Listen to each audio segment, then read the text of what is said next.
In this module, we're going to look at another risk assessment tool, the FMEA, and cover when it's appropriate to use that tool and how it can be used in conjunction with some of the risk management and risk assessment approaches we covered in the last session. We're going to cover when it's appropriate to use the FMEA tool and what it's for, and also in scenarios where it's not really appropriate to use that sort of methodology. So FMEA, what does it stand for? It stands for Failure Modes and Effects Analysis. In terms of what it is, it's really a structured approach to discovering potential failures that may exist within either the design of a product or process. It really looks at failure modes, and by failure modes these are basically ways that the process can fail, and the effects are the ways these failures can either lead to waste, defects, or harmful outcomes to the customer. So basically, how these failure modes can manifest themselves in terms of impact to the customer or the business or your reputation. Or anything you decide in terms of is it within the scope of your FMEA. It's primarily used as a reliability tool, and it was originally developed by the US military, and is now used in various forms by a wide range of industries.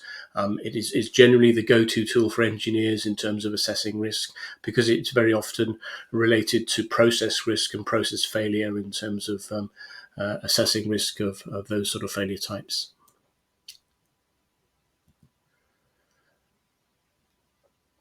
It's generally applied to processes, but the FMEA can be applied to other areas. It can be applied to systems, design, software, manufacturing. So you shouldn't necessarily restrict yourself to using it in a sort of a process fashion. It's different in terms of the methodology we covered in the last session. In terms of the probability of harm function is actually split out into two further components. It's split out into an occurrence function and a detection function, which roll up to form the probability of harm function. But in the same way, in the last session, there's the severity component, and then this combination of probability of harm and severity rolls up to actually generate the risk. So it differs there are further subcomponents of probability of harm in terms of occurrence and detection. Now, there's actually an international standard on how to generate an FMEA, IEC 6812, and that gives a lot of background in terms of the tool and how it can be used in terms of the structure of the methodology.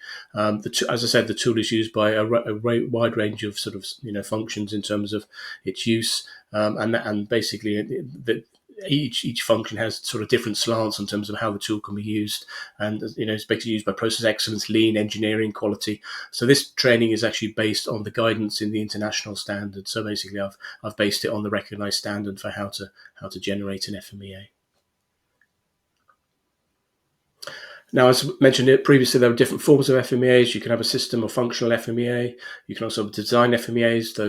These formats have sort of been replaced with the recognised formats, as we covered in the last session, in terms of risk management for medical devices, in terms of that sort of methodology. It very often focuses on process FMEAs, and we'll come on to that. But you can also do service FMEAs around service, around software to elucidate failures within software and how that will manifest itself in terms of impact to users. And you can also do manufacturing FMEAs in terms of how manufacturing systems can break in terms of the impact to supply chain and obviously the end customer.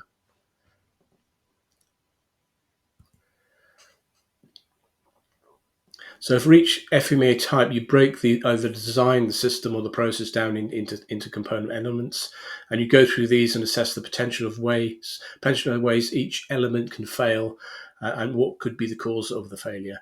And then you quantify the consequence of the failure, which is the severity, and we covered severity in the last module, the probability of it happening, the occurrence, but also the ways that you can detect it in terms of containing the failure if it did happen, in terms of detection. So basically, it's got additional components compared with the methodology we covered in the previous session. And the main purpose of an FMEA is to take actions to eliminate or reduce failures.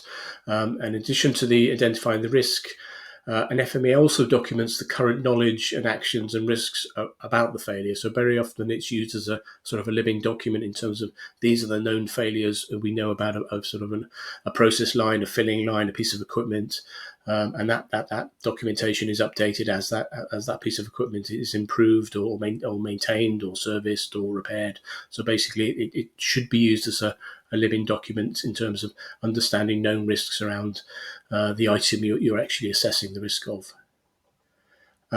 It can be used in product design to prevent failure and identify risks that need verification and validation. And so it is sometimes used within the medical device industry. But as I said, it's become more and more replaced in terms of the recognized standard, in terms of the format of the standard, in terms of medical device risk assessment.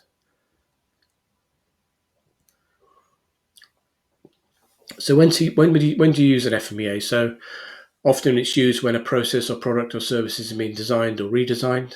When an existing process is being applied in a new way. So basically, you're making you taking the same process, but you're actually, or service or product, and actually using it in a different manner. Before developing control plans for a new or modified process, so you've modified or changed an existing process. When improvement goals are planned for an existing process, basically, if you need to sort of understand improvements in reliability in terms of current process, you may use a form of FMEA. Very often, it's used in analysing failures of an existing product or process or service, and basically, it can be used periodically throughout the life cycle of a process, product, or service as that service or product or process changes over time. It's very often relevant to go back and do an FMEA to see if any new failure modes have been incorporated into the process over time, or you've got a better understanding of current failure modes, or there are better ways to detect and contain known failure modes within a current process.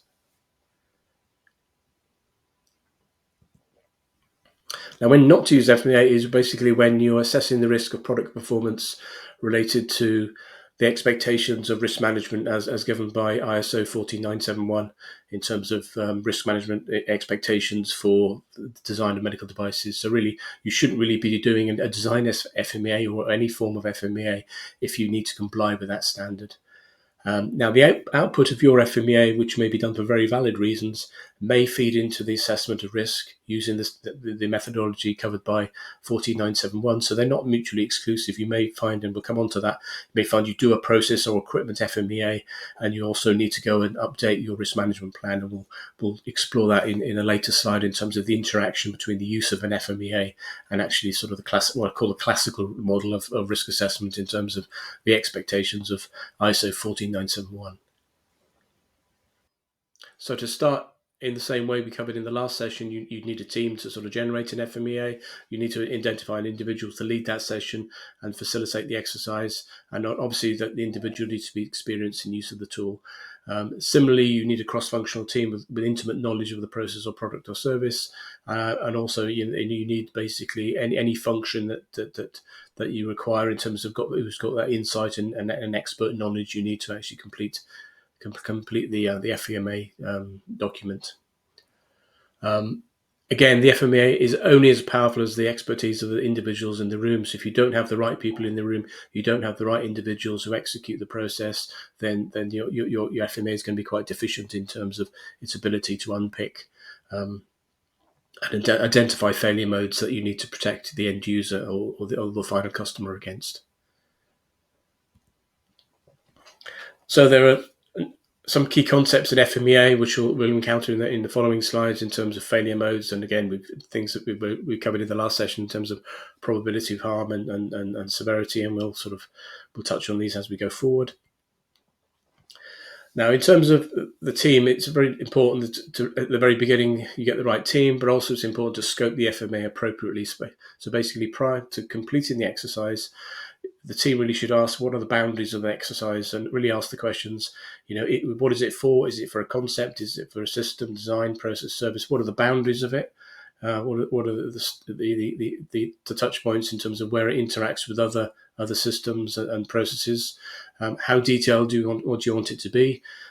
So if you do an FMEA at a very high level, it will be very big blocks, and you will potentially miss failure modes because you haven't gone into the nuts and bolts and the details, and basically you'll miss failure modes. And again, failure modes are ways ways the system can fail, and that's the whole purpose of the FMEA, is to try and unpick failure modes.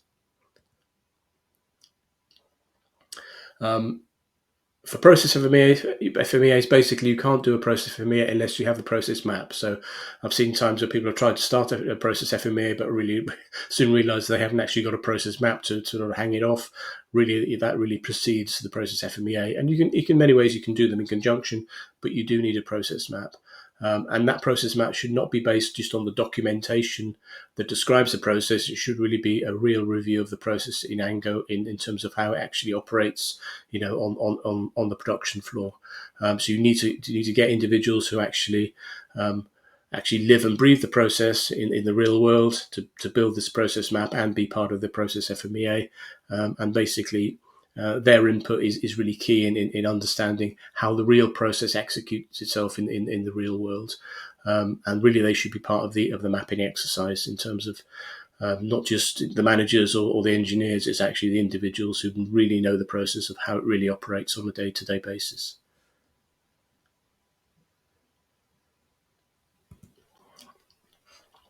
So identification of failure modes. For each step of changing the process, you need to identify the ways it could go wrong in terms of failures, and also identify all the potential consequences on the system, the process, related process, product, customer, service, regulations, all the impacts in terms of the impact of that failure mode. And you can restrict the FMEA to say, patient risk or financial risk or reputation or regulations. You can scope the FMEA down to say this FMEA is going to focus just on these level of risks. You don't have to have it completely broad in terms of those sort of those potential impacts on a quite a wide variety of stakeholders. And you need to ask the following questions. What does the customer experience because of the failure? What will happen if the failure occurs?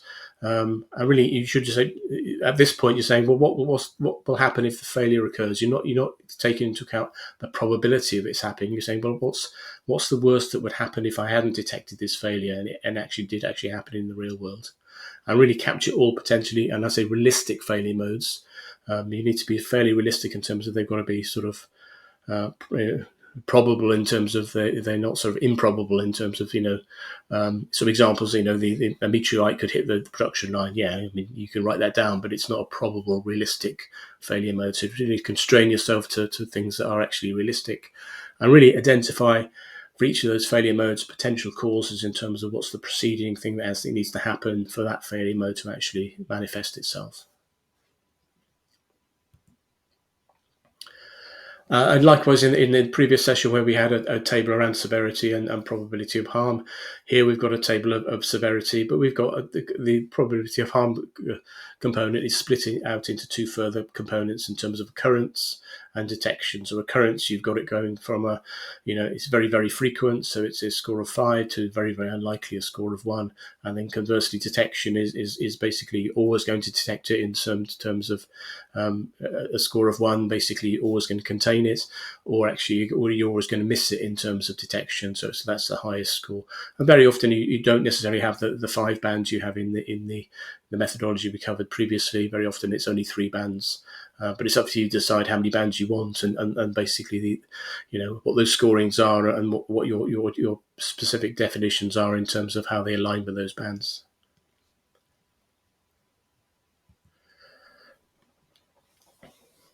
So in terms of the methodology, you take the severity and the occurrence and detection, and very often you score it, and then you get basically a number. And then the challenge is really what do you do with that number? Which RPNs do you actually mitigate? So you're going to get a range of failure modes. Their inputs from the severity, occurrence, and detection are going to generate a range of RPNs. You're going to rank those. So really, which ones are you going to pick in terms of the risk mitigation? So there are two approaches you can take. You can basically pre-decide as a team that anything above a certain number you're going to actually to mitigate. The limitations of that is very, very subjective in terms of setting that boundary. And very often you'll set that boundary and then you do the risk assessment exercise, generating the FMEA, and then you actually feel oh, so that's not quite right, and then you'll start moving the boundary because it doesn't. You think some risks you really shouldn't be mitigating, or vice versa. So it can be quite a potential to abuse that methodology when you sort of when you use it in this manner. The other way is basically you've got a predefined matrix, which you take those RPNs and those risk levels, and actually in the same way to the risk analysis and the risk acceptance described in the last module, you basically predefined if it's got this number. Basically, the predefined approach is this, and you don't do it on a sort of a case-by-case basis in terms of each FMEA, because there's the potential to sort of be moving the goalposts at each stage in terms of as you create each FMEA. But there's a general policy within the organisation that if it's in this band, you do this, and if it's below this cutoff, you don't need to do certain mitigations. So again, just to recap, you basically got the same sort of methodology as the previous session, where you've got probability of harm and severity generating risk, but you've got these two components that feed into the probability of harm.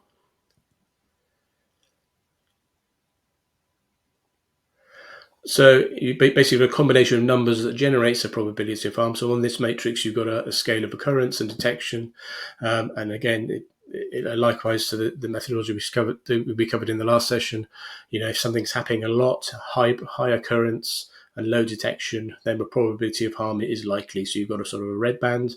If the occurrence is very low and the detection is really good, you can contain those defects. Then the probability of harm, conversely, is very, very high, very unlikely, basically. So you've got a green band, and you've usually got this sort of orange band in the middle where it's intermediate between detection and occurrence. So again, you've got a red band, which is bad, a green band, which is good, and then this intermediate where you probably need some sort of discussion. So the first cut is in terms of translating the detection and occurrence, is to translate it into a probability of harm using a grid much like this.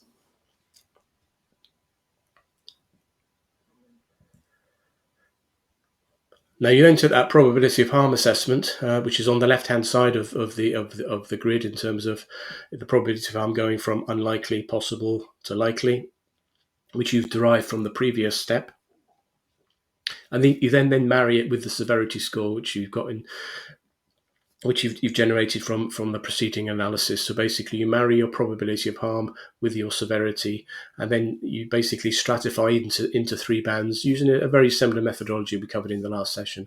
So you take the probability of harm and multiply it by severity, and then you basically get the impact in terms of which risk band is it sitting. And again, you get a similar breakdown in terms of you've got a high risk areas where probability of harm is high and severity is high, and at the other end of the scale you've got probability of harm is low and low severity, and you've also got that sort of intermediate between those two, where severity and probability of harm land in sort of the middle band of the grid.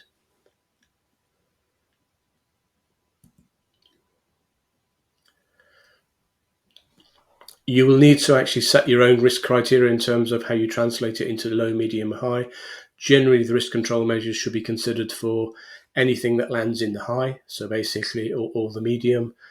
So basically, in a similar approach we covered previously, that if it's in the red, it needs to get out of the red. It can land in the medium, but you need to justify why you've done your best in terms of reducing risk. And then in terms of the green band, as long as it's reasonably practical and you're happy and you're willing to tolerate that risk, then you're good. And then you basically, if anything's in the high or medium and you need to apply risk control measures in the same way we covered previously, you apply the same sort of breakdown in terms of risk control measures.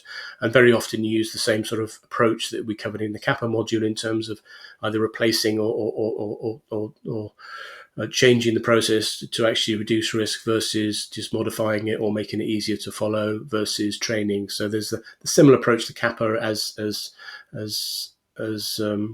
covered in the Kappa module in terms of how you drive down those risk levels in terms of mitigation activities, and you want to focus on things that are going to reduce the risk permanently versus things that are just going to reduce the likelihood of it actually happening again.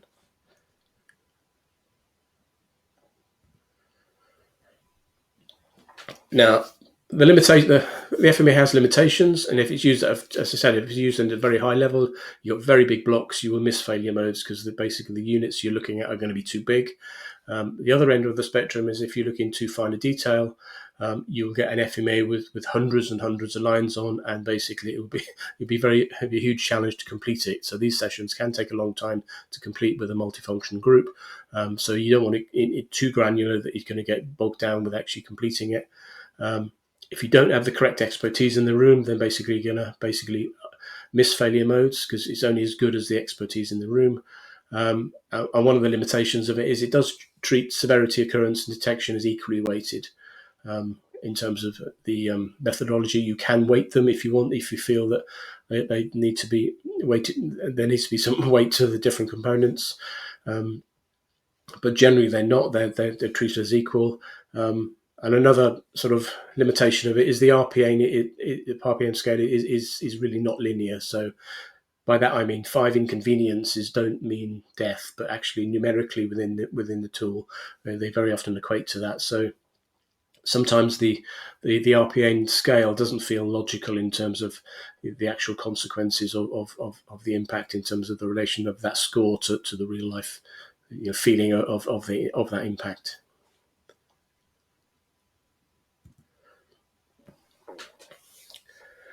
So that's FMEA. So this slide, I just want to try and go back and recap on some of the differences between the FMEA as a methodology and the sort of what we call classic risk assessment, which is really covered in 14971, and how they differ.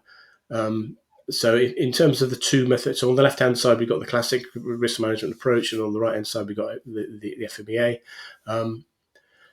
Classic risk assessment really should be used very early on in the design of the process to identify hazards, because it's really starting at the very beginning in terms of user needs, inputs and outputs. It's starting it's starting when we design the process from sort of day one. Very often, the FMEA is used very late in the design process, and the reason for that is to do it, you really do need a process map. So very often in the design of the product, you don't have that process map. So they're used at different times during the design process.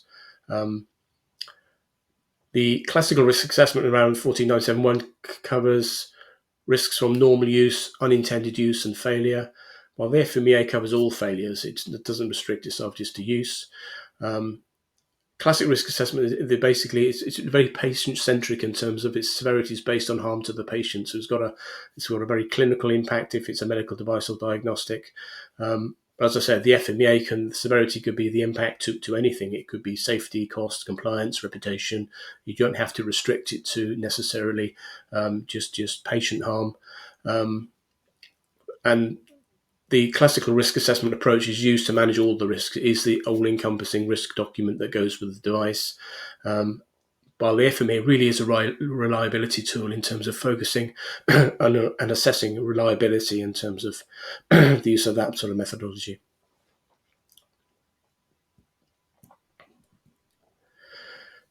So the question then is when do you use each tool? So there are cases where very often you would start with an FMEA, and actually you find that you need to go back and update your risk management plan. So actually, at times you would start with an FMEA and you'd have to go and do both. So basically, there are times when you just do an FMEA and you don't need to do that. So in this flowchart, which I won't go through in detail, it gives some guidance in terms of by answering certain questions on the table on the left. Really which path you need to go down, and basically the decision tree gives you a bit of help with an example from another client in terms of how it would drive you to either sort of consider going back and updating your risk management plan, or you're good just to use an FMEA. So generally the questions it's asking for the FMEA are: is it a process change? Are you changing the reliability of the process? Are you potentially going to create new failure modes in the process? And are you assessing the reliability of the process in terms of the impact? While the classical risk management methodology really it's really asking: are you changing the impact of the composition of the device, how the device is used, its function, its fit, form, or function, and will it change the impact of the device if it's transported or stored? So it's looking from how the device is changed and sort of the subsequent impact on the end user and the patient, while the sort of the FMEA questions are more sort of process questions in terms of process reliability and generating new failure modes. So they have the tools really have two different uses, but very often by using one tool, you find you're going to have to go and consider the failure modes that you identify with the FMEA in the context of the device in terms of the risk management plan, which is good. But it does cause a degree of confusion which tool to use, and the answer to that, I'm afraid, is very often you need to use both, and sometimes you can get away with just one. But it is a very powerful tool. It's used in engineering, and it's used commonly throughout many industries. So all of the content I covered in the last session doesn't, I don't want you to think that FMEAs have been forgotten and they're not useful. They are a very, very powerful tool in terms of assessing risk, and they do go into conjunction with the methodology I covered in the last session. Now, in the next session, we're going to cover some of the more practical sort of help in terms of managing risk, in terms of using these tools in anger, some tips and traps you can fall into. We'll cover, and we'll also go and sort of explore the maturity model in terms of how different organizations look at in terms of their position on the maturity model in terms of their ability to balance risks within the organization. So if you can join me in the next session, we'll cover that.